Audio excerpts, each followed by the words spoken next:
Muy buenas noches, tengan todos ustedes. Soy el doctor Eduardo Antonio Lara Pérez. A nombre de la Fraternidad Médica por la Salud, Médicos Unidos por México y el Colegio de Médicos del Estado de Veracruz, les doy la más cordial bienvenida este miércoles 30 de julio del año 2025. El día de hoy vamos a tener un tema pues muy importante, muy álgido y que va a ser disertado por el doctor Luis Ángel Castellano Rivera. El título de esta videoconferencia es ¿Madres o niñas? El dilema del embarazo del adolescente. El doctor Luis Ángel Castellano Rivera es médico por parte de la Universidad Nacional Autónoma de México en su campus Zaragoza. Es especialista en ginecología y obstetricia por la Universidad Autónoma de Yucatán. Es facilitador del programa Pronto, o sea, programa de rescate obstétrico y neonatal, el tratamiento óptimo y oportuno. Ha participado en múltiples cursos otorgados en hospitales de México y Guatemala y se otorgan herramientas para el manejo de urgencias obstétricas y neonatales más comunes. También ha sido colaborador en diseño y contenidos y facilitador del curso Ámbar, Atención de la Mujer y el Recién Nacido basado en la evidencia, desarrollados por el Instituto Nacional de Salud Pública, que promueven la atención del parto humanizado y la integración de la partería al sistema de salud, también impartido en la plataforma EduCats. Es capacitador del Seminario de Parto Humanizado, impartido en conjunto por el Instituto de la Mujer del Estado de Campeche, para sensibilizar al personal médico y paramédico en la atención respetuosa, obstétrica y neonatal. Ha sido secretario de los comités de morbimortalidad materna y neonatal del Hospital Integral de Jopelchen en Campeche. También es ponente y capacitador en cursos de inducción a los médicos pasantes en servicio social por parte de Indesalud. Tiene un diplomado en salud materna y perinatal, Amanece, Instituto Carlos Slim de la Salud, con el Instituto Politécnico Nacional e Instituto Nacional de Perinatología.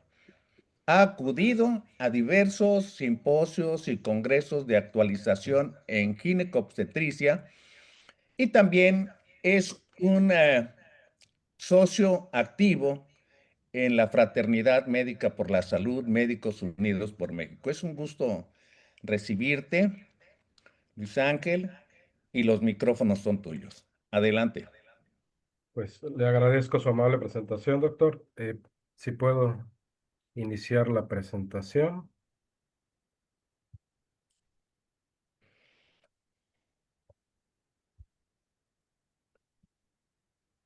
Ustedes me dicen si ya se visualizan.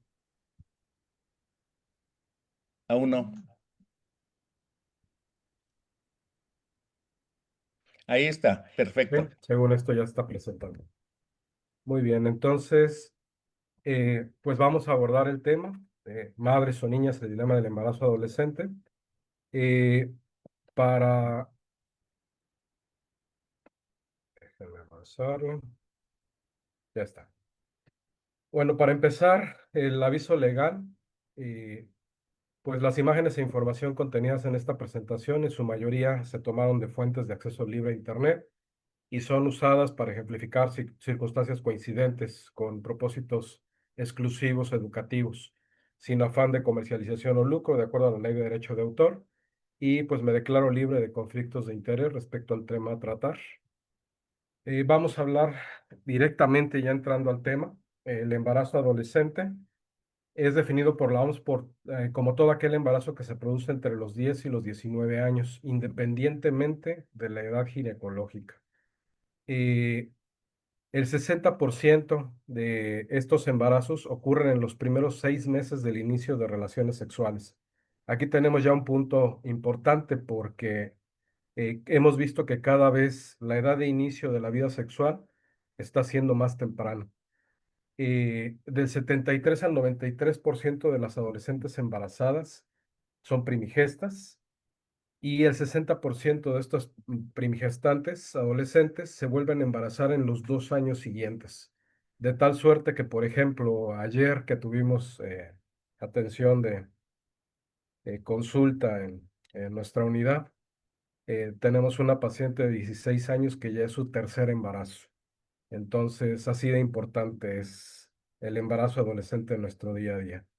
Y pues esto cada vez va a ir siendo más frecuente por los cambios a nivel de la pirámide de población, donde vemos que ya la parte más ancha está empezando a hacer un corrimiento hacia una progresión hacia, en estos momentos, hacia las edades adolescentes precisamente, y al corto plazo entre la edad productiva, para después empezarse a invertir la pirámide de población según las estimaciones. Y pues al haber mayor cantidad de población adolescente, también de acuerdo a las tasas vamos a ir viendo los embarazos adolescentes de manera más frecuente. Hay perspectivas de acuerdo a cómo ha ido evolucionando el embarazo adolescente. Por ejemplo, estas son las tasas divididas de acuerdo a los ingresos de los países en 4 bloques: ingresos medianos altos en la parte inferior, que es en el color verde oscuro. Los medianos, perdón, son los ingresos altos, medianos altos en color verde claro, el promedio mundial en gris, los medio bajos en color lila y los bajos hasta arriba en color azul oscuro. Vemos que donde se ha producido el mayor descenso en los últimos, en el lapso del 95 al 2005, fueron los países de ingreso medio bajo, pero en el resto la progresión es más bien lenta, aunque sí ha habido una progresión al descenso o es modesta. Y eso incluye a México, como vamos a ver en siguientes diapositivas. ¿Cuál es la incidencia del embarazo adolescente? Sobre el total de embarazos en Estados Unidos, alrededor del 13%, en América Latina del 25%, México anda alrededor del 20%, África alrededor del 45%, en España es de 2.2 a los 15 años, menores de 15 años, y de 20.7 a los 19 años. Y pues el 60 al 90% de estos embarazos son no deseados.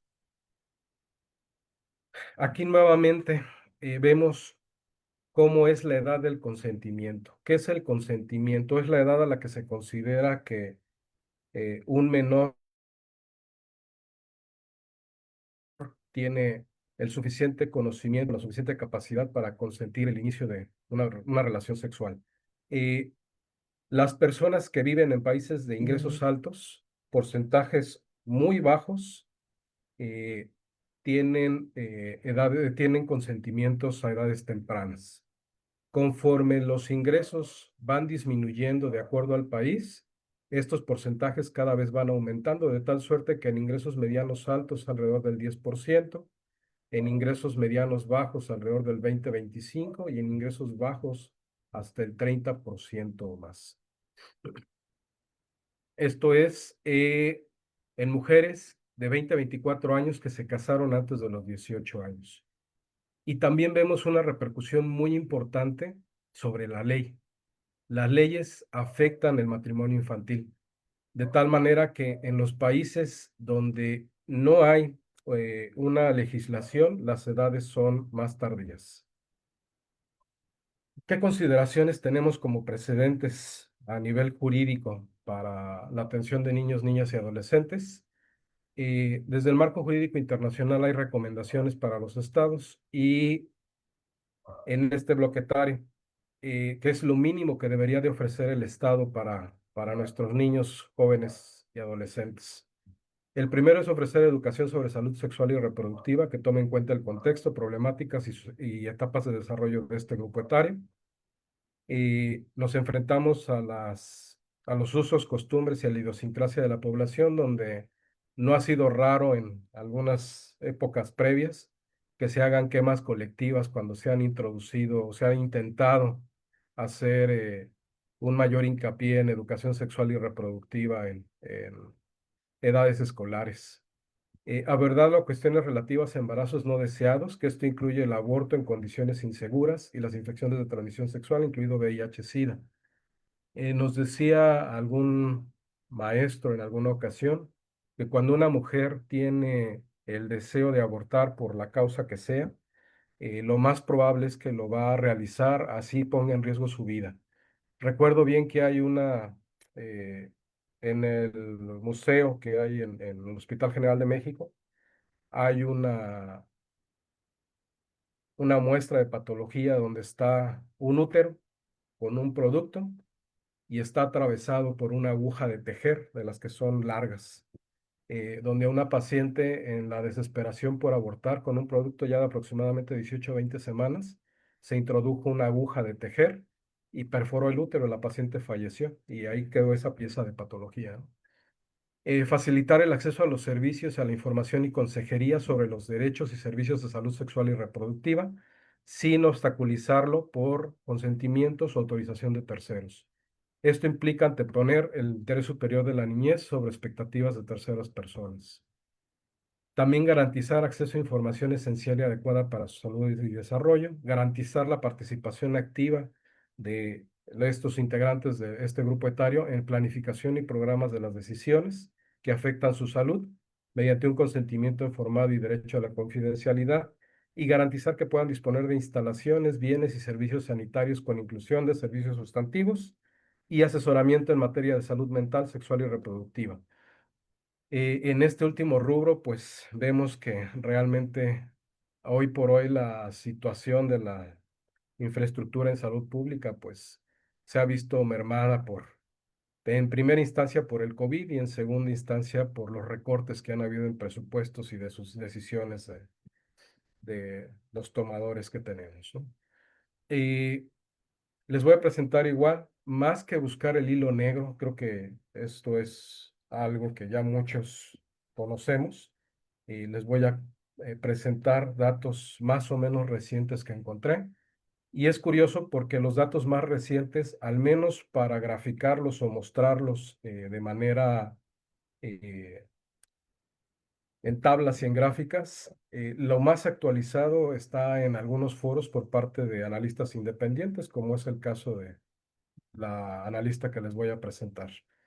Ella hace un recuento de la fuente de la Secretaría de Salud, de los nacimientos, de acuerdo al año de ocurrencia de nacimiento y el porcentaje de los nacimientos. En este caso, esta gráfica es de las madres de 0 a 14 años.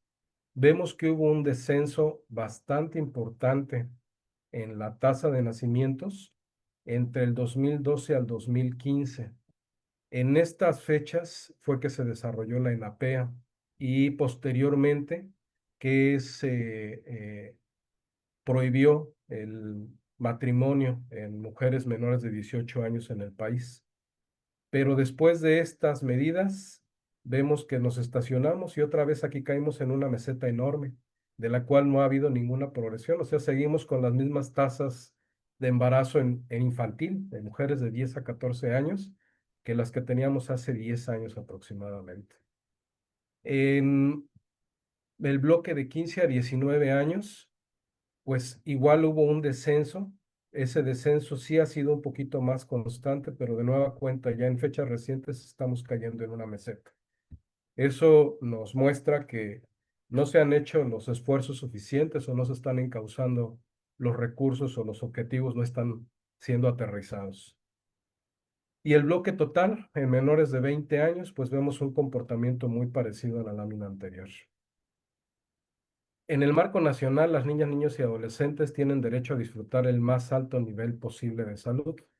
Las autoridades deben de coordinarse para establecer medidas tendientes a prevenir embarazos tempranos, asegurar la prestación de los servicios de atención de salud respetuosa, efectiva e integral en embarazo, parto y puerperio, atender de manera especial a pacientes con VIH-Sida y otras enfermedades de transmisión sexual e impulsar programas de prevención, proporcionar asesoría y orientación sobre salud sexual y reproductiva, establecer medidas para detectar y atender a víctimas de violencia sexual y familiar.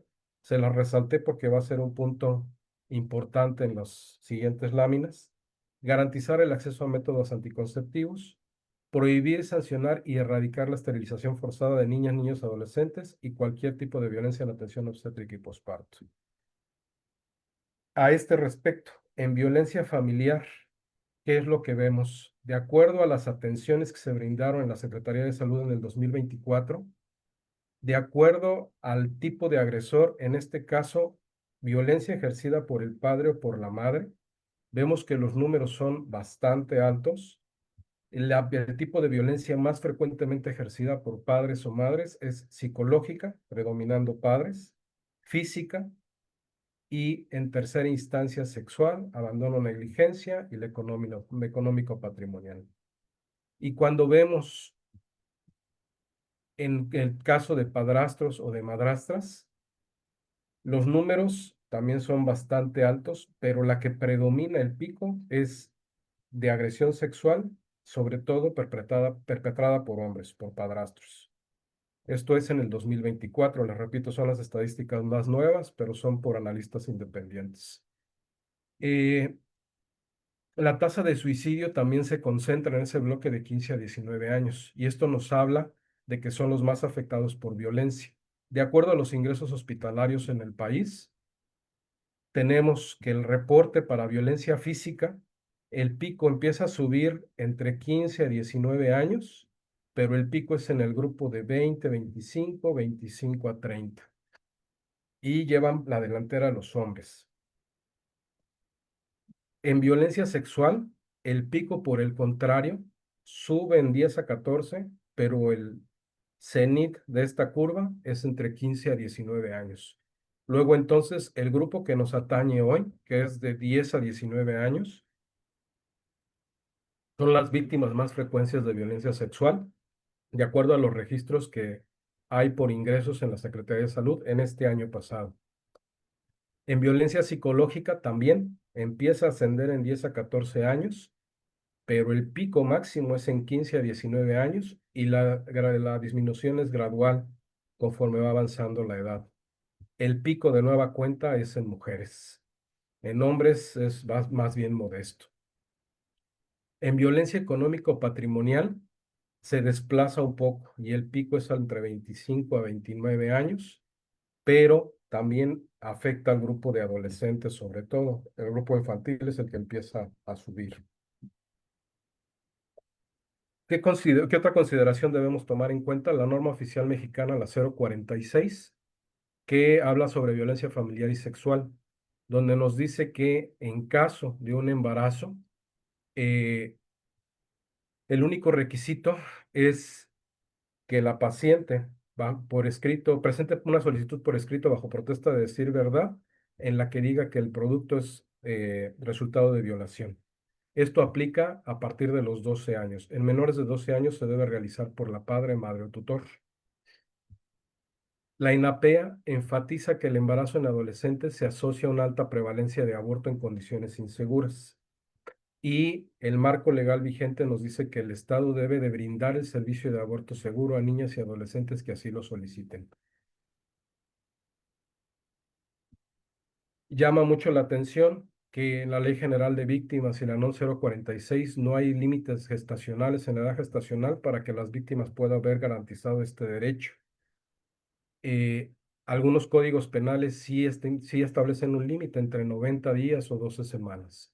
La Suprema Corte de Justicia ha establecido en los últimos años precedentes en los que las víctimas de violencia sexual puedan acceder a la interrupción voluntaria, donde se ha declarado inconstitucional las porciones normativas de códigos penales que limitan temporalmente ese derecho, ya que consideran que estos límites son barreras para las víctimas de delitos sexuales y las ponen en situación de mayor vulnerabilidad en razón de género y edad, sobre todo para niños y adolescentes. Bueno, dicho todo lo cual, podemos ver que el embarazo adolescente en realidad lo vamos a dividir en dos grandes bloques. Uno que es el infantil, el que se presenta en menores de 15 años, y otro que es el adolescente, que se presenta entre 15 a 19 años. Ya hemos visto, ya hemos adelantado un poco de que cada uno de ellos tiene causas, manejos, requiere un seguimiento, un pronóstico distintos. Por ello, todos deberíamos estar familiarizados porque nos va a corresponder identificarlo y tratar con ellos desde médicos generales, familiares, pediatras, ginecobstetras, y dados los riesgos que tienen, pues incluso perinatólogos, terapistas, etcétera, etcétera. Bueno, aquí lo que les comentaba, la edad de consentimiento es importante. En todo, este es un mapa de todo el mundo. En todo el mundo, nosotros vemos, este mapa no está actualizado. Esto era hasta antes de que estuviera la ENAPEA vigente. Pero me llamó mucho la atención y se los quise poner, porque si ustedes se fijan en donde estamos nosotros, la mayor parte de los colores son estos que son de edades más tempranas. Y es curioso que esto es en México. Hay otros países en donde se manejan tasas más altas, que es en África, que incluso la edad que se considera consentimiento para iniciar relaciones sexuales es más alta. Y acá pues hacemos una pequeña ampliación y aquí viene la leyenda de las edades. Esto cambió y se trató de armonizar la ley a partir del 2016 con la creación de la ENAPEA, la prohibición del matrimonio en menores de edad. Sin embargo, pues esto es parte de las causas del por qué seguimos viendo embarazos adolescentes y esto tiene una característica de que se suele repetir.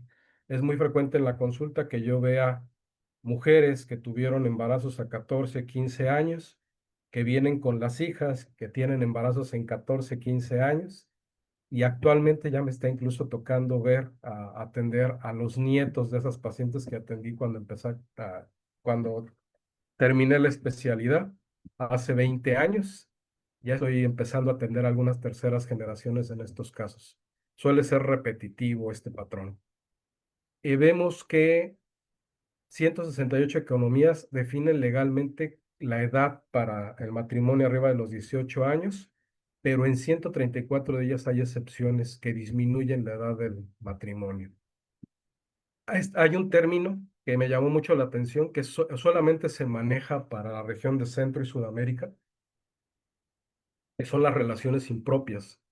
Este lo maneja UNFPA de Costa Rica y nos dice que la edad sí importa. Ellos definen relaciones impropias como una relación desigual de poder entre una persona adulta y un adolescente. Desde el punto de vista de derechos humanos, esto resulta inconveniente o dañino para las personas menores de edad y en muchos casos puede ser una forma oculta o socialmente legitimada de violencia. Definen una relación impropia cuando la persona menor de edad, perdón, es mayor de 13 años y menor de 15 y el adulto es 5 años mayor, o cuando la persona menor de edad es mayor de 15 años y menor de 18 y la persona adulta es 7 años mayor. ¿Por qué es importante esto? Esto que les estoy presentando justamente saltó en redes sociales a principios de este mes y estuvo en el candelero, incluso llegó a las conferencias de Palacio Nacional hace unas semanas porque se presentaron estas tablas en redes.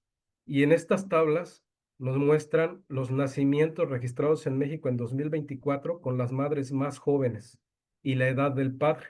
A partir del 2010 2020, 2022, si mal no recuerdo, se empieza a solicitar que se registre en el certificado de nacimiento la edad del padre.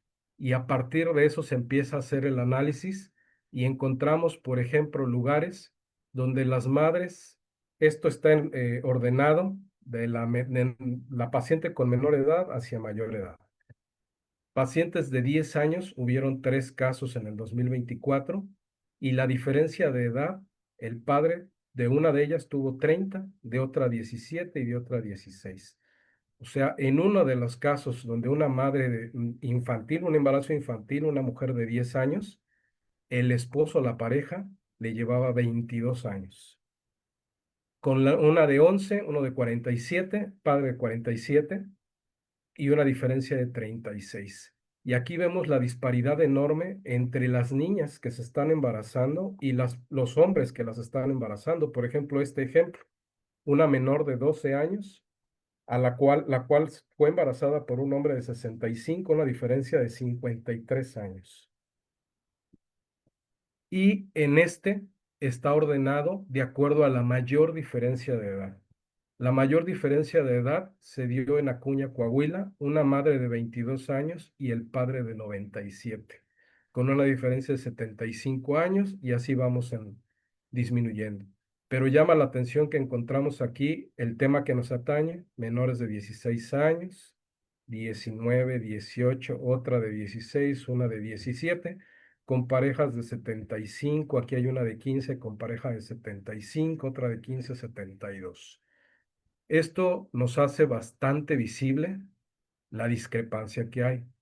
Y no se queda ahí, esta analista de datos nos hace el mismo análisis, pero ahora con los padres más jóvenes, donde hay madres de 40 años y los padres de 12 años, con una diferencia de 28 años. Aquí la diferencia no es tan amplia, pero no deja de ser despreciable, que no deja de ser despreciable el rango y que una madre, por ejemplo, de 40 años tenga un hijo de una pareja de 12 años. La discrepancia, la disparidad de edad es bastante. Y esto nos hace patentes, sobre todo, pues, la relación de poder. Aquí el mismo ejemplo en la edad del padre, donde se ejemplifica la mayor diferencia de edades. En este caso, una madre de 59 años y el padre de 16 con una diferencia de 43 años. Bueno, entonces, ¿qué nos recomiendan para hacer una implementación de una ruta de atención y protección integral cuando vemos una embarazada menor de 15 años? Eh, lo que nos atañe es a mujeres, pero en equidad de género, pues les muestro que no solamente atañe a mujeres, también vemos el caso opuesto, pero en mujeres, el marco general de ruta nos habla de que toda mujer menor de 15 años se considera un marcador para una probable violencia sexual y se debe de dar un acompañamiento sensible, respetuoso, informando derechos, mecanismos para ejercerlos desde todos los aspectos. Generalmente el primer contacto es con nosotros en salud.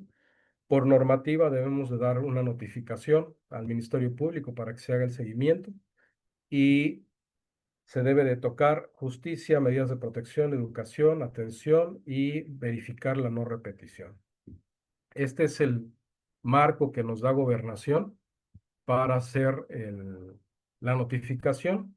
Cuando identificamos una niña o adolescente, madre o embarazada, se refiere a los servicios de salud, se registra en el sistema y debemos notificar al Ministerio Público y a los programas de protección para niños, niñas y adolescentes. En las instancias estatales se da la atención de urgencia. Si está en los rangos, se da el acceso para la interrupción voluntaria de embarazo, si cumple con los criterios. Se atiende el embarazo y se garantizan servicios de salud a los hijos e hijas de niñas y adolescentes, madres y embarazadas.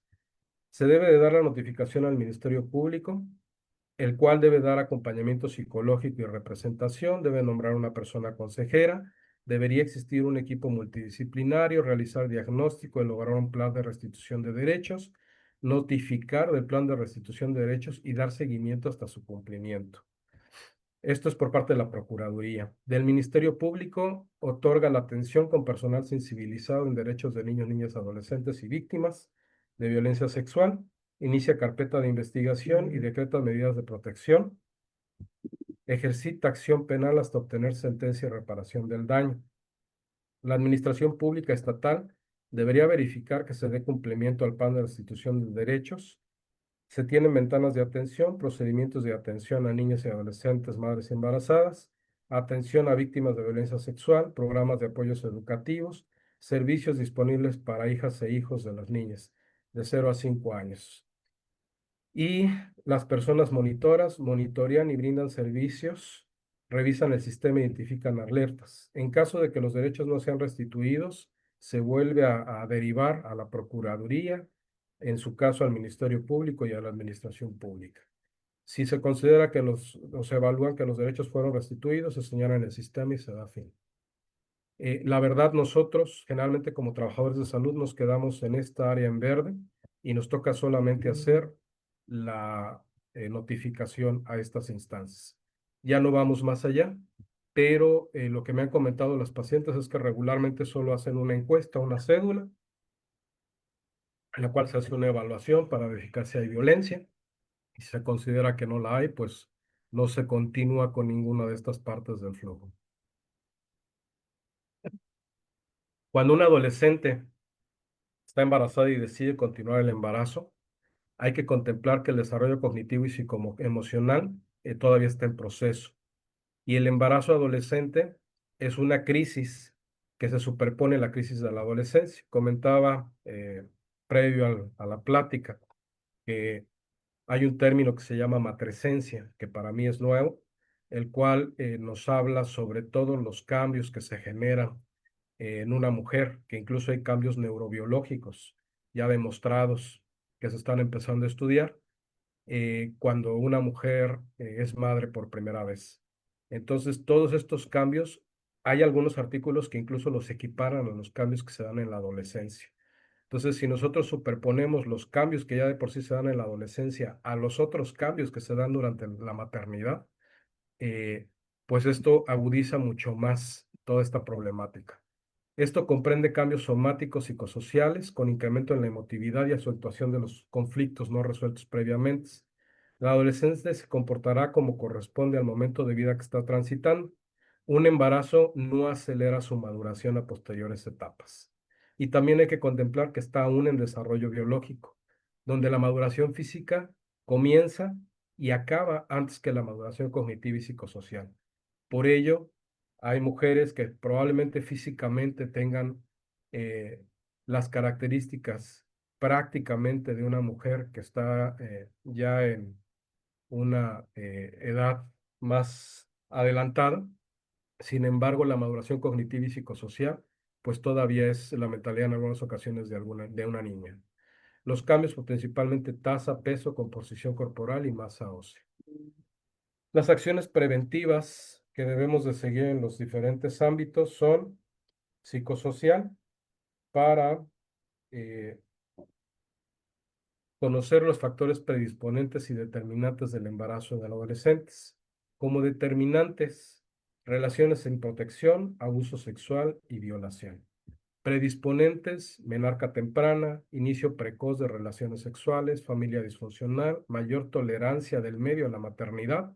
Lo que les decía, si se desarrolla la paciente en un medio donde no está normalizado o incluso en algunas ocasiones bien visto, porque en algunos lugares todavía por usos costumbres se considera que esa es la función o la aspiración máxima de una mujer a la maternidad, pues se suele perpetuar y repetir este ciclo. El bajo nivel educativo, migraciones recientes, pensamientos mágicos, fantasías de esterilidad, esto que en muchas ocasiones asocian a vacunas o algunos a medicamentos, la falta o distorsión de la información, las controversias entre su sistema de valores y el de sus padres y factores socioculturales. Y también debemos de considerar que son pacientes de alto riesgo obstétrico y perinatal, sobre todo pacientes que tienen una edad ginecológica menor 2 años a la cronológica o en global menor de 16 años, una estatura menor de 1,50, bajo peso o sobrepeso previo, escasa o excesiva ganancia ponderal, náuseas o vómitos persistentes, anemia ferropénica, infecciones recurrentes, enfermedad crónica, abuso de sustancias, embarazos previos, intervalos gestacionales cortos, antecedentes de restricciones, de trastornos en la conducta alimentaria, embarazo no deseado, abuso sexual, pareja inestable adolescente o bajo nivel socioeconómico. Varios de estos se presentan en pacientes adolescentes. Incluso el hecho de que solamente la edad de la paciente aumenta el riesgo para algunos síndromes y algunas malformaciones.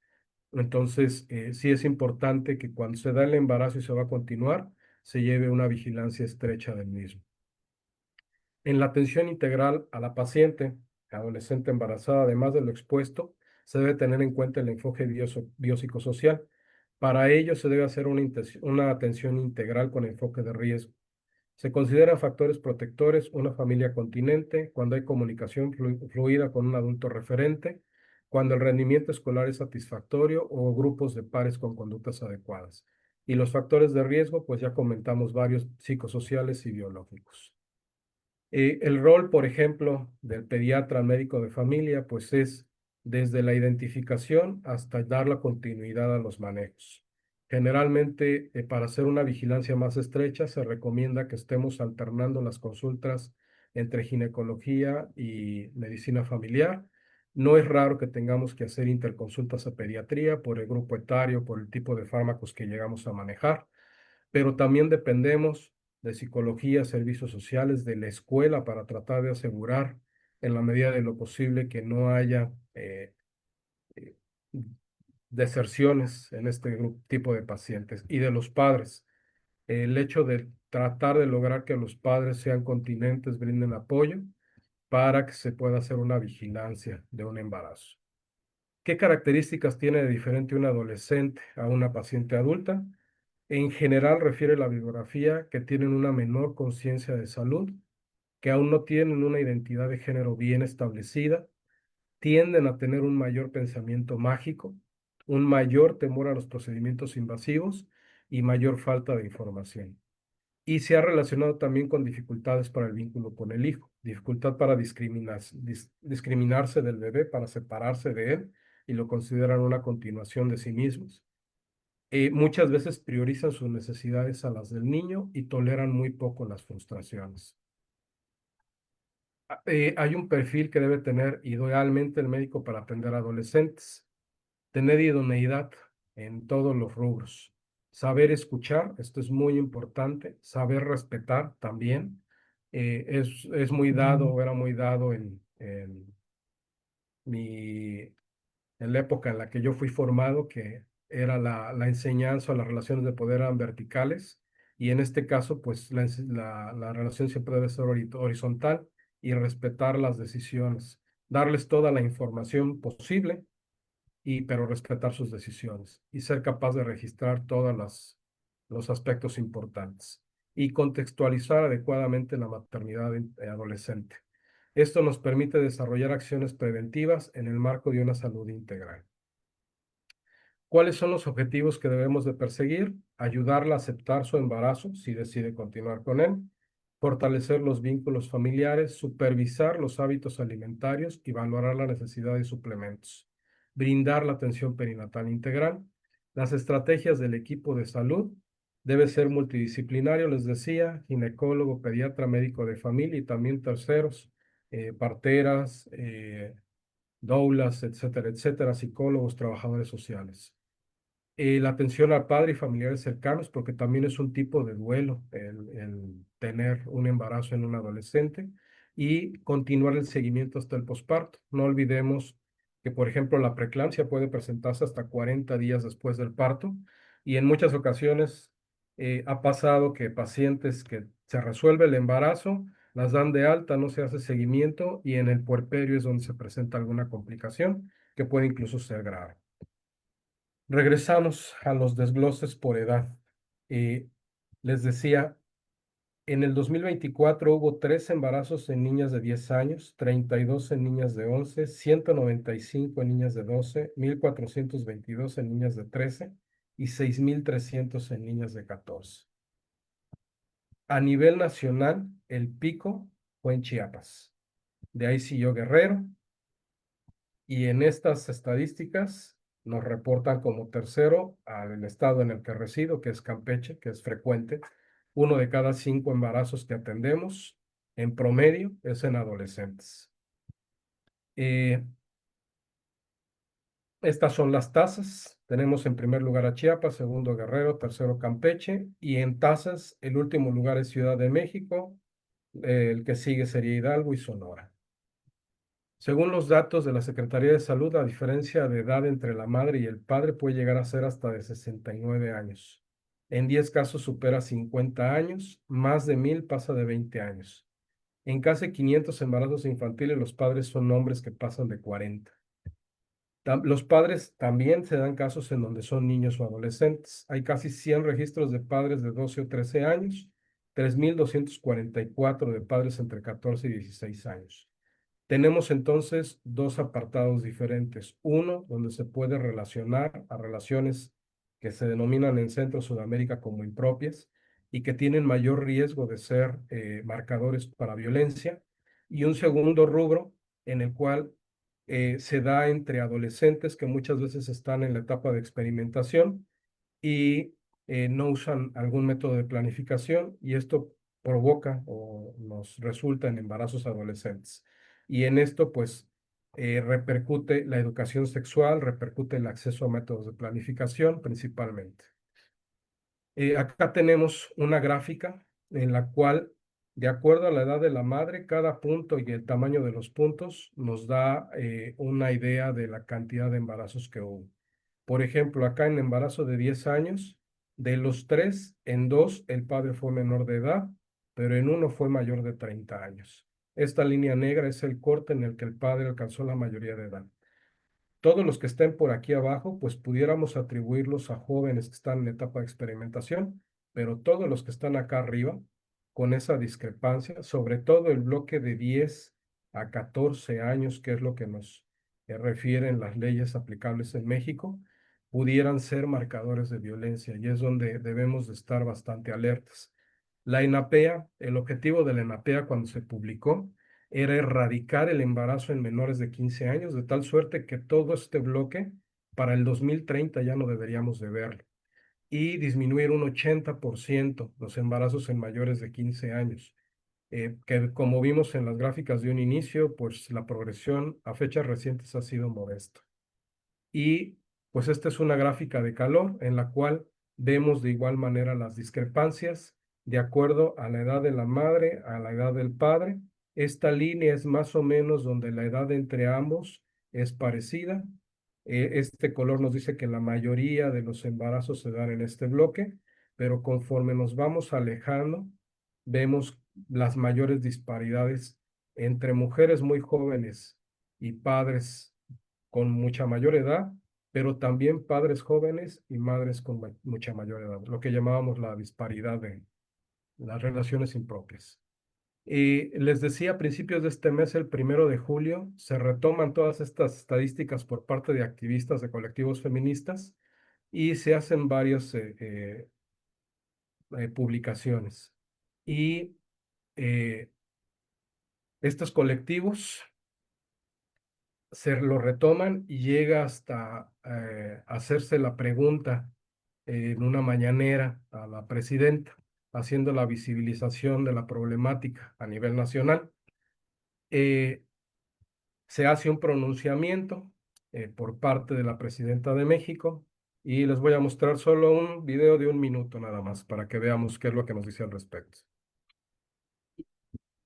A una niña dar a luz a un hospital, primero tiene que, antes no se hacía, a partir del presidente López Obrador, de la CONAPO, tiene que registrar, de RENAPO, tiene que registrarse la edad del padre, y en caso de ser menor de edad, de inmediato se abre una investigación. Es un procedimiento que tiene establecido Secretaría de Salud, porque ayer quedaba la duda, y por supuesto, pues todas las campañas que tiene que haber para la información de las jóvenes, de las adolescentes, para pues, evitar el embarazo. Tienen, o sea, no es porque la presidenta lo decida. Ya hay un protocolo y una norma que establece que tiene que iniciarse una investigación. Tienen que dar parte al Ministerio Público. De todas maneras, o sea, de todas maneras, cuando llega una niña o un adolescente menor de 18 años, o sea, que no haya cumplido la mayoría de edad, que llegue a dar a luz, se investiga. Se investiga con el Ministerio Público y aparte todas las campañas de apoyo y educación. Por la pregunta de ayer. Ok. Entonces, pues aquí para concluir ya prácticamente, a raíz de esto se publica en el periódico El País, en su capítulo de Ciudad de México, una nota en la cual se hace crónica de un abuso crónico, valga la redundancia, en donde se nos visibiliza que miles de niñas dan a luz en México cada año, con las estadísticas que ya había dado esta analista independiente que les presentaba previamente y que pues ya yo también tuve acceso, entré a las bases de datos que tiene de forma abierta la Secretaría de Salud Pública, son estos números tal cual. Donde hay una pequeña discrepancia es en los números que nos presentan, ya que ellos nos dicen que la mayor tasa es en Chiapas, la que sigue es en Guerrero y Oaxaca. Campeche no nos lo sitúan en el tercer lugar. Nos están situando, me parece que en quinto y sexto, que tampoco estamos tan abajo, pero es muy curioso que los estados que se consideran con mayor rezago son los estados en los que existe más este problema. Por ello es que de la misma manera que se considera la mortalidad materna un indicador de la calidad de salud, no he visto nada al respecto, pero yo considero que el embarazo, sobre todo infantil, se considera una tasa de yo lo considero una tasa de qué tan bien están las leyes en nuestros países y qué tan bien se están ejerciendo. Y el embarazo adolescente, una tasa de qué tan bien está la equidad a nivel a todos los niveles, tanto de riqueza, de acceso a la educación y de otros rubros. Acá vienen desglosados los estados por números totales, por tasas. Esta es la publicación del país, nos hace los recuentos, pero lo que me encantó fue que viene focalizado por municipio. Ellos se dieron a la tarea de marcarnos aquí cuáles son los municipios que tienen una mayor tasa, de tal manera que los municipios que tienen colores oscuros en todo el país, por ejemplo, aun y cuando partes del norte no están consideradas, vemos que sí hay municipios que son focos rojos en cada uno de los estados.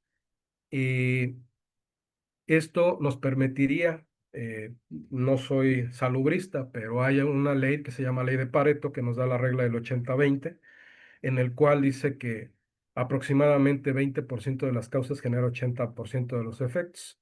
O lo que sería igual que si nosotros nos enfocamos de manera puntual en esos municipios donde tenemos los picos tan altos y desplegamos una estrategia intensa para tratar de abatir el embarazo adolescente, yo creo que pudiéramos tener mejores resultados a corto plazo y sobre todo optimizar los gastos.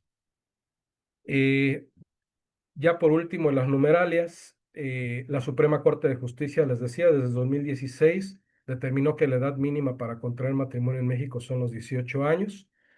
Es curioso porque en el 2024, 586 menores de 16 años refirieron estar casadas. El 72% de las menores de 16 años reportaron vivir en unión libre. Las mujeres que han sido madres antes de los 17 tienen una gran dependencia económica y un amplio rezago educativo. En el 2024, 53% de las niñas que se convirtieron en madres abandonaron sus estudios antes de completar la secundaria. Acá vemos las que no de las mujeres menores de 17 años que no completaron, que no tuvieron ninguna escolaridad, que dejaron la primaria inconclusa, la secundaria inconclusa, y las que completaron al menos primaria o completaron secundaria. El hecho de que haya un embarazo adolescente aumenta el rezago escolar y hay varios artículos donde incluso el nivel educativo en la mujer se considera un factor protector para el embarazo adolescente. Y por eso les digo que el embarazo adolescente se puede considerar un marcador de equidad y de acceso a todo esto, a riqueza, a educación, a salud. Ya para presentar la problemática y las conclusiones, México tiene la tasa más alta de natalidad en las mujeres adolescentes dentro del grupo de la OCDE. Los embarazos infantiles han descendido, sin embargo, la variación en últimas fechas ha sido muy pobre. Cerca de 21 millones de adolescentes quedan embarazadas en los países en desarrollo, 777,000 en menores de 15 años, pero hay al menos 10 millones de embarazos no intencionados, con los problemas que ello conduce. Complicaciones en la gestación y el parto, principal causa de muerte en adolescentes en todo el mundo, complicaciones del embarazo y el parto. Y cerca de 5,6 millones de abortos de mujeres embarazadas se da entre los 15 y 19 años. De estos, más de la mitad se da en condiciones inseguras. Por esto es que se nos eleva tanto la tasa de muerte en adolescentes.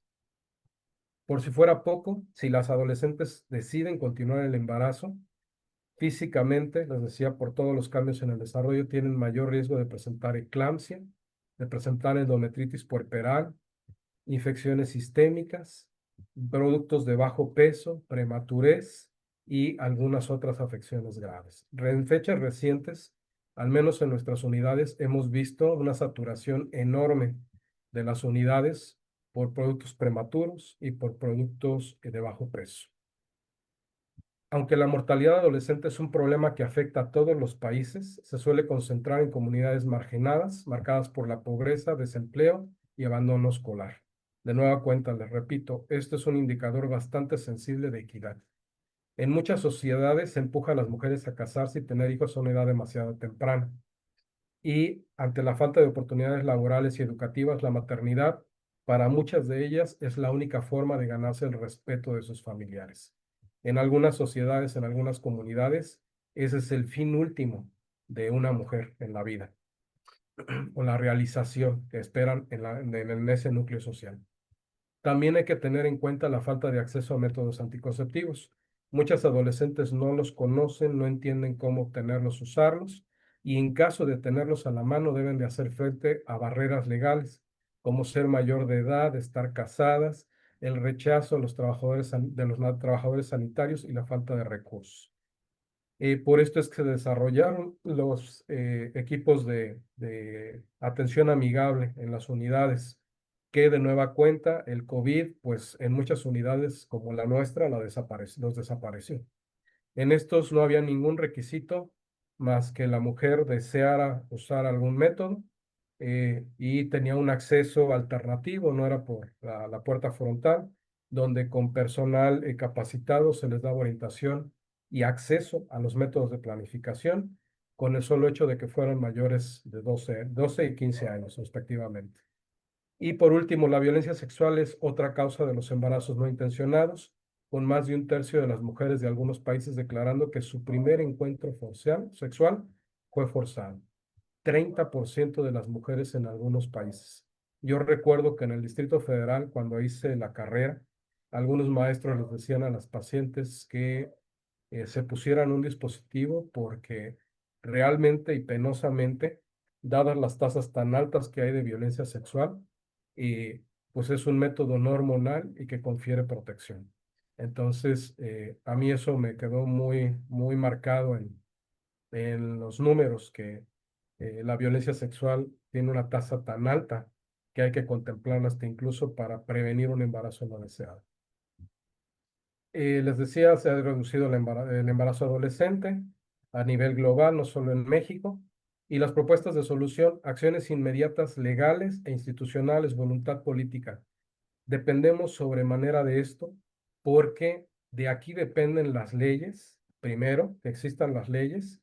Todavía no hay una armonización a nivel nacional de las leyes, tanto federales como estatales, en materia, por ejemplo, de aborto seguro, de aborto legal, en materia de consentimiento, en las penas para el aborto. También desde este punto, desde la voluntad política, se destinan los recursos y los recursos son indispensables para todo lo demás. Fortalecer educación sexual en la educación básica, eh, pero también tenemos que incidir en la población, en los padres, para tratar de hacerles ver que hay países desarrollados en los cuales se tiene mayor acceso a educación sexual y no por ello hay un libertinaje, hay una mucha menor tasa de embarazos adolescentes como en Países Bajos, Suecia, que son los que tienen la menor tasa a nivel mundial. Cada embarazo adolescente es una falla en materia de prevención, investigación y protección a la infancia, y a la falta de endurecimiento de castigos contra el abuso sexual a menores de edad. Esto es muy parecido a, por ejemplo, en las leyes que hay en Asia para tráfico de drogas. El hecho de que haya pena capital para tráfico de drogas hace que el tráfico de drogas sea mínimo, marginal o casi inexistente. Entonces, aquí si hay un embarazo adolescente y ese embarazo adolescente es consecuencia de violencia sexual, pues debería de castigarse. El detalle es que, de nueva cuenta, los niveles que tenemos de impunidad, de falta de gobernabilidad, de violencia, la normalización de la violencia, pues también repercute en este rubro de forma importante. La violencia en todos sentidos deja marcas profundas en la vida de los menores, ya que son eventos que afectan todas sus esferas y se considera la edad de consentimiento a los 15 años. En todo embarazo en menores de 15 años se considera abuso sexual, tomando en cuenta la edad del padre y el resto de los marcadores. Este es uno de los últimos desplegados que hicieron algunos colectivos feministas, de que detrás de cada niña, en este caso, como dicen, APEA menores de 15 años, teniendo un bebé, siempre hay un abuso.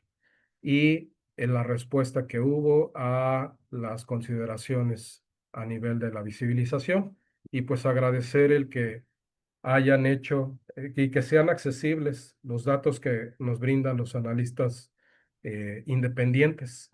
Y pues a raíz de ello es que se da toda la visibilidad de este tema, ¿eh?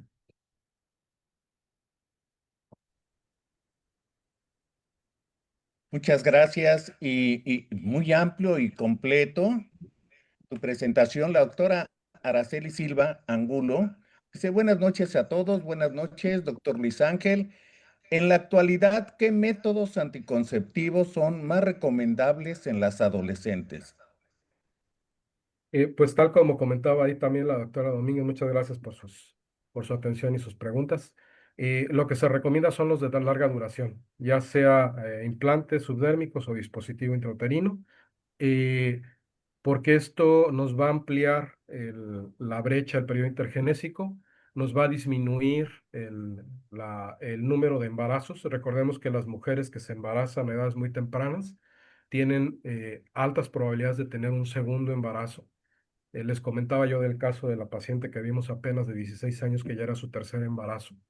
Entonces, y al ampliar esta ventana también tenemos mayor probabilidad de que esta paciente tenga menor deserción escolar, tenga la probabilidad de tener un mejor ingreso y de que mejore en general su nivel de vida. Entonces, lo ideal serían los de larga duración, pero pues de nueva cuenta tenemos que respetar sus decisiones. Entonces, en caso de que ellos, pues nos ha tocado que no acepten métodos, les expliquemos, les digamos, pues solamente que firmen el consentimiento. Siempre tratamos de que sea con dos personales de salud, que esté dos personas también por parte de la paciente, paciente testigos, sobre todo si es menor de edad, pacientes familiares, para que se dé el aval y la cuestión del deslinde de responsabilidades. Pero lo ideal son los de larga duración.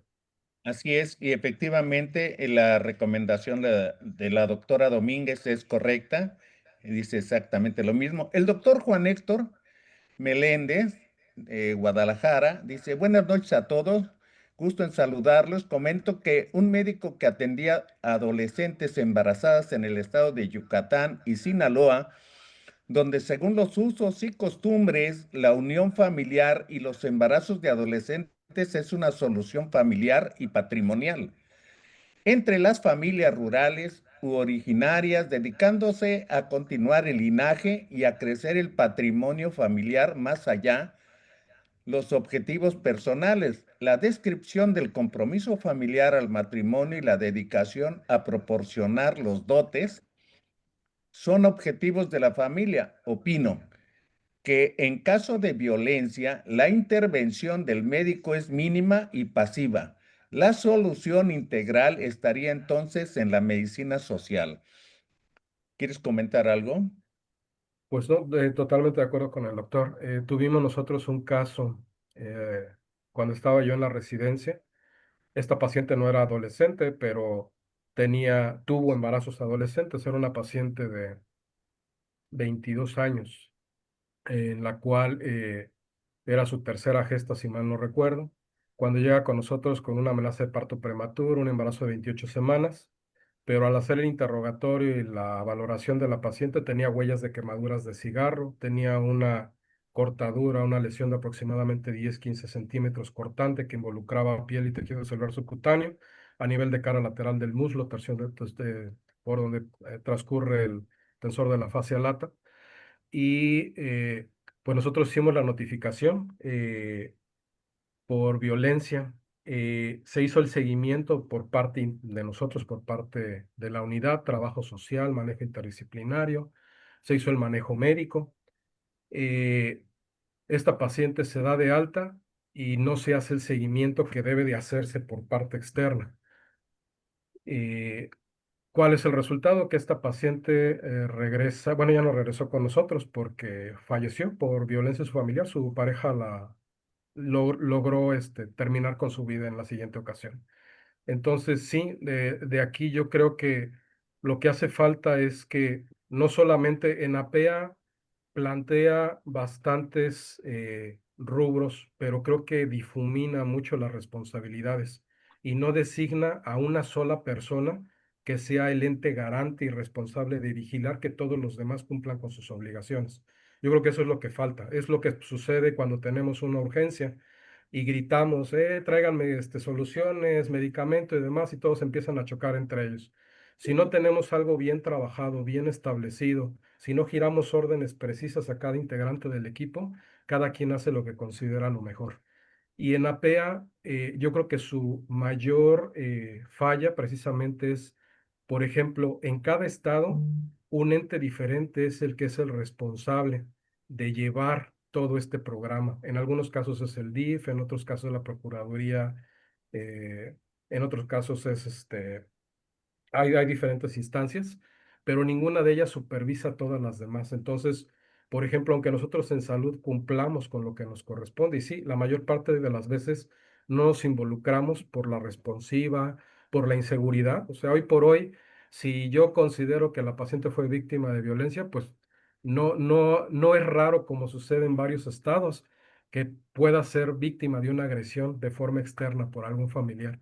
Entonces, eh, todo lo que nos conlleva y lo que nos mueve en todos lados, yo creo que repercute y suma, o en este caso resta al final, en detrimento de las pacientes. Y sí, la medicina social yo creo que sería la respuesta, y también el designar a un ente que sea el garante y el responsable de revisar que ese flujograma que yo les presentaba, hasta asegurar la restitución de los derechos de la persona que fue víctima de violencia, se logre, que sea el responsable de estar eh, supervisando a todas las demás instancias. Y eso creo que es lo que no existe.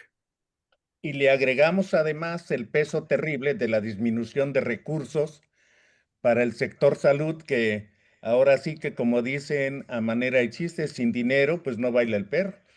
¿Ah? Entonces, ¿cómo se van a lograr cosas con la austeridad franciscana? Pues ahí vemos el desastre. Maestro Loredo, adelante. Este, ha sido una presentación muy interesante, muy completa. Lo felicito, doctor, porque ha hecho una revisión del tema. Nosotros hicimos una publicación en el sentido de lo que veíamos en el hospital, en la clínica de atención integral al niño maltratado. Bueno, cuando teníamos el embarazo de los dos jóvenes, entonces, pues se rompió un proyecto de vida para los dos. No solamente es para la mujer, sino también para el joven. Porque además después se pierde la posibilidad de que sigan en la escuela, se pierde la posibilidad de la libertad económica, porque dependen de los padres o dependen de los suegros. Bueno, los padres del hombre o del chamaco o de la niña.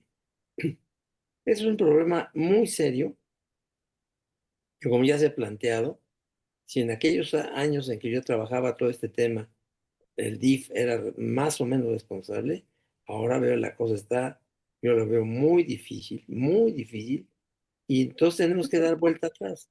¿Qué podemos hacer? Pues educar a los jóvenes de que en una situación en donde, como decimos, hormona mata neurona, entonces se tiene un embarazo no deseado, no planeado, probablemente aceptado, pero entonces hace que ya el producto nazca con un hándicap. Y entonces nos enfrentamos al doble fenómeno del maltrato infantil. La niña, el niño o el joven, y el niño que nace de esa unión. Vean ustedes cómo es doble fenómeno del maltrato infantil. Luego yo diría que los ginecólogos, los ginecobstetras y también nosotros los pediatras, cuando empezamos a ver, cuando vemos adolescentes, Yo les pregunto a las chicas si tienen novio. Si me dicen que sí, generalmente les hago la pregunta de que, bueno, pero es de manita sudada o de abacho y becho. Entonces, no, pues doctor, nada más de manita sudada. Bueno, muy bien. Pero tenemos que darles ácido fólico, porque no nos han enseñado en esta estadística los niños que nacen con malformación, porque la madre puede tener un nivel bajo de ácido fólico y una malformación de la columna vertebral o cardíaca o del labio paradero hendido, etcétera, pues se tiene que evitar. Y eso agravaría todavía más el conflicto que tienen estas parejas. En fin, el problema es muy complejo. Hablaría también de la píldora de emergencia, porque es un procedimiento que yo creo que debe de ponerse en práctica. No sé si todavía sí, sí existe, ¿no? Y y entonces insistir a los pacientes de uno, pues, oye, si por alguna razón tienes actividad sexual y no tienes protección adecuada, avísame, porque entonces te voy a prescribir la píldora de emergencia, porque es preferible eso a que nazca un bebito. Luego los padres se hacen cargo de los dos, del bebito y de la niña o del muchacho. En fin, es una situación que debe involucrar la atención a los familiares, porque se pierde el honor de la familia, como se dice en algunos lugares del país. En fin, no es lo mismo Campeche que la Ciudad de México, no es lo mismo Chiapas que Sonora, no es lo mismo. Aunque hay ese municipio allá en Sonora tan marcado, pero no es lo mismo. Las influencias sociomédicas son diferentes y entonces debemos estar muy al pendiente. Insistir con los ginecobstetras, insistir con los pediatras, la educación sexual que es fundamental para los muchachos y para las muchachas y la familia. No los dejes solos. Entonces, todo esto hay que manejarlo. Yo no confío para nada en las instituciones gubernamentales para manejar un caso de estos, porque, porque agreden al joven o, a la, jo- o al, jo- al joven o a la joven y a la familia. Y luego viene la corrupción. Ya pasamos la impunidad, ahora venimos la corrupción, pues dame tanto dinero para que yo pase, para que no pase. Es una cosa de veras horrible, es un viacrucis lo que tienen que sufrir en algunos momentos los padres de una chica que es ha sido víctima de abuso sexual o que ha decidido con su novio tener actividad sexual. Entonces, todo esto tenemos que manejarlo con mucho cuidado, con mucha apertura de los pediatras y los ginecobstetras para no cometer más errores de lo que ya están cometiendo estos jóvenes. Muchas gracias, maestro. La doctora Domínguez comenta muy rápidamente que ha tenido casos de pacientes con síndrome de Estocolmo que defienden a su agresor. Eso es muy común, Sí, incluso no solamente este tipo de casos, de todos. Las mujeres maltratadas también defienden al que las maltrata, en fin, es algo muy frecuente y que deberíamos de analizar en sesión. otra videoconferencia. Pero me llamó mucho la atención que, bueno, quiero decir, a partir de los gobiernos de Morena, hemos visto que el manejo político es el más importante, más que el científico o que el flujograma o buscar expertos. Entonces, el caer en improvisaciones, en gente que ocupa un puesto de mando y que a pesar de su buena intención de querer hacer bien las cosas, pues no le da para más. Si fuera experto, sería diferente. Pero si tomamos todo eso en cuenta, tenemos una deuda desde hace tiempo con la creación del DIF. Antes era Instituto Nacional de Protección a la Infancia, así nació el Instituto Nacional de Pediatría, y el maestro no me dejará mentir, pero el desarrollo integral de la familia, el DIF, ¿qué es lo que ha pasado? Era un manejo político de los diferentes gobiernos en que se tenía un presupuesto a discreción y que no se le hacía auditorías. Pero eso se ha perdido, al menos la intención. ¿Dónde está la integración familiar? Y antes de estos gobiernos de Morena decíamos, ¿por qué hay tanto niño en la calle? trabajando, que no está en la escuela o que se andan prostituyendo. Les están enseñando a delinquir y nos preocupaba. Y había una serie de trabas legales que justificaban en otros gobiernos el por qué no. Y ahora en estos gobiernos, pues se han olvidado los niños, porque todos los programas infantiles han desaparecido. ¿Y qué es lo que va a pasar con la contención, la prevención del embarazo infantil? Pues todo viene según la integración de la familia, cómo está integrada, cómo funciona, ¿verdad? Porque me llama mucho la atención que una niña de 12 o 13 años sea abusada o pareja de un hombre mayor. Dios mío, ¿dónde está la familia? Pues ¿Dónde sí. están los demás? O sea, ¿quién cuida a esa adolescente, verdad, que está en riesgo?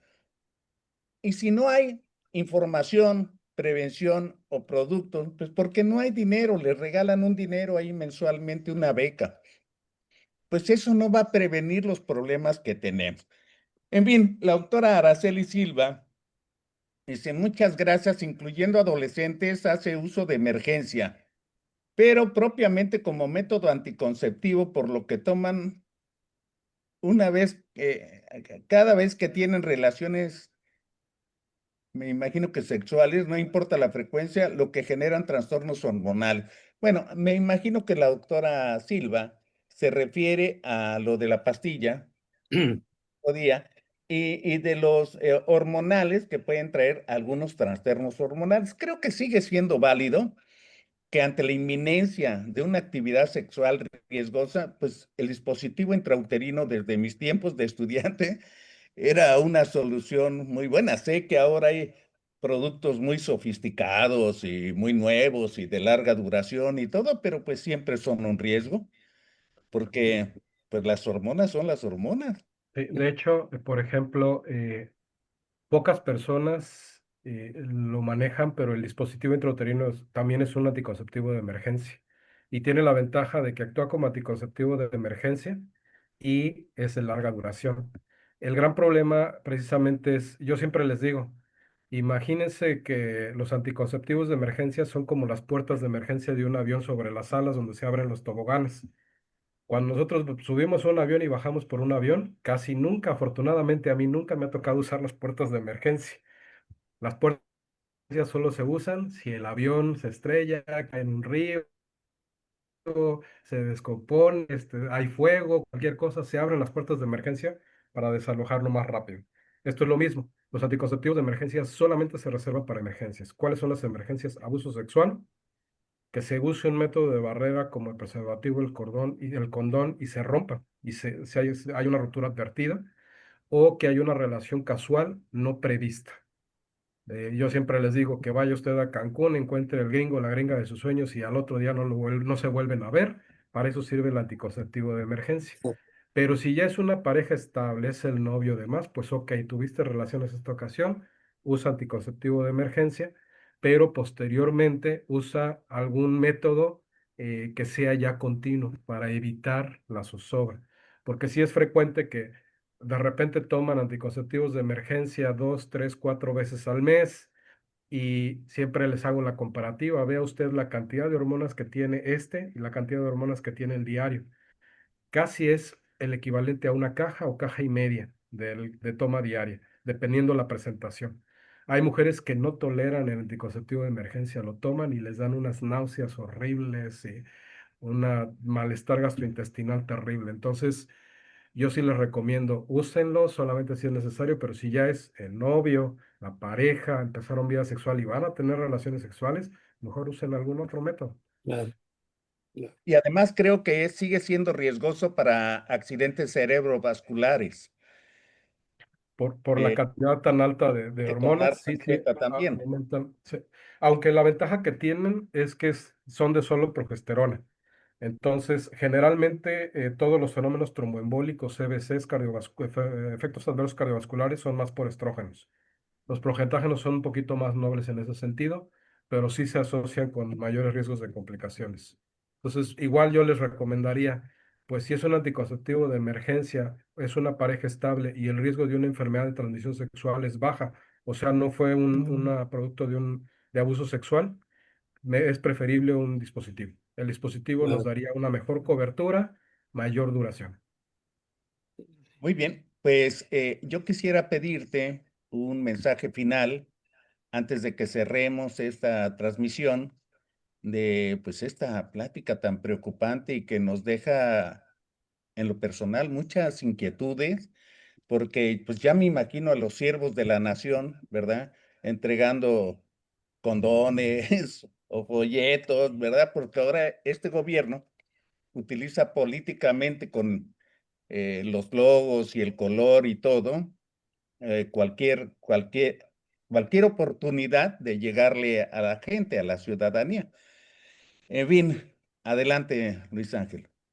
Pues solamente me resta agradecerle su atención y yo creo que este es más que tratar de hacer una búsqueda exhaustiva, una revisión exhaustiva, es visibilizarlo y hacernos conscientes de que pese a que en las leyes sean muy bien intencionadas, realmente todavía nos hace falta mucho desde la cuestión política para armonizar las leyes a nivel nacional, a nivel estatal, que esas leyes se apliquen y se cumplan.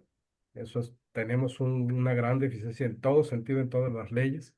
De ahí la discrepancia, las bajas tasas que tenemos de denuncias, el alto número de corrupción, la inseguridad, porque esas leyes existen, pero no se están aplicando.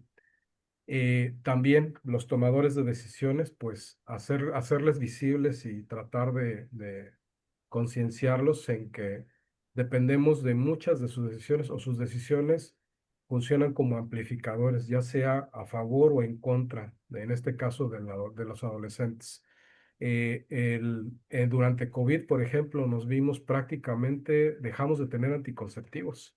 Entonces, los primeros años de COVID, ante el miedo que ocasionaba el no saber cómo iba a repercutir en un embarazo, el embarazo adolescente también bajó un poco y después volvió a subir discretamente. ¿Por qué? Porque hubo muchos embarazos a partir del segundo o tercer año que hubo COVID. Entonces, es un fenómeno muy amplio, prácticamente nos corresponde a todos y nos va a tocar a todos de una manera o de otra, ya sea como familiar de una paciente, ya sea por ver este tipo de pacientes o por tratar sus complicaciones. En el caso de ustedes, pediatras, pues yo creo que sería interesante ver cuántos de los pacientes que hay, por ejemplo, en terapia son hijos de madres adolescentes, eh, porque son responsables de una buena y de una amplia tasa de las complicaciones y de nueva cuenta eso nos repercute en mayor gasto en salud, que hoy por hoy, pues es donde estamos adoleciendo por todos los recortes. Muchas gracias. Fíjate que estoy de acuerdo totalmente contigo de que deberíamos de tener gente más lúcida, más enterada para la toma de decisiones. Estoy totalmente convencido. Pero México se maneja como un botín político. No hay otra intención. Y te faltó mencionar algo que es muy peligroso para mí, la indiferencia. La gente se ha vuelto indiferente. Vemos que están golpeando a uno, nada más nos hacemos a un ladito, con que no nos toque ya salimos ganando. Ya la gente no se inquieta por eso. Por eso es que yo admiro a los colectivos, porque los colectivos eh, eh, tienen la valentía, la decencia de hacernos ver que hay un problema y que luchan por él, aunque no tengan ningún apoyo, aunque no tengan ningún reconocimiento, y ponen contra la pared a las autoridades que han dejado de hacer su trabajo y que les demuestran, pues, lo inoperantes que son, que nos cuestan muy caros para muy pobres resultados, ¿no? Entonces, es un llamado a no ser indiferente. Y todos podemos, en la medida de nuestras posibilidades, tener la capacidad para no ser indiferente ante la situación que se nos presente, sea un maltrato, sea una violencia, etcétera, porque eso va a repercutirnos a todos, definitivamente. Entonces, yo quiero, antes de agradecerte, decir que en México hay más gente buena que mala. En México parece ser que estamos secuestrados por la gente mala, los narcos y los políticos. Y no, México es de todos los mexicanos. Los cielos, los mares, las montañas, los ríos, la hermosura de lo que es México es de los mexicanos. Pero no se le debe de olvidar al mexicano que la educación, el trabajo, la salud, la seguridad, debemos de exigirlo porque son nuestros derechos. Los políticos son los que tienen que garantizarnos esos derechos que tenemos todos los mexicanos. Pues a nombre de la Fraternidad Médica por la Salud, Médicos Unidos por México y el Colegio de Médicos del Estado de Veracruz, agradezco la participación del doctor Luis Ángel Castellano Rivera, a todos los que se unieron en la plataforma de Zoom, de YouTube y de Facebook. Y este video estará en unos minutos en nuestro canal de YouTube. Muy buenas noches y hasta pronto. Gracias.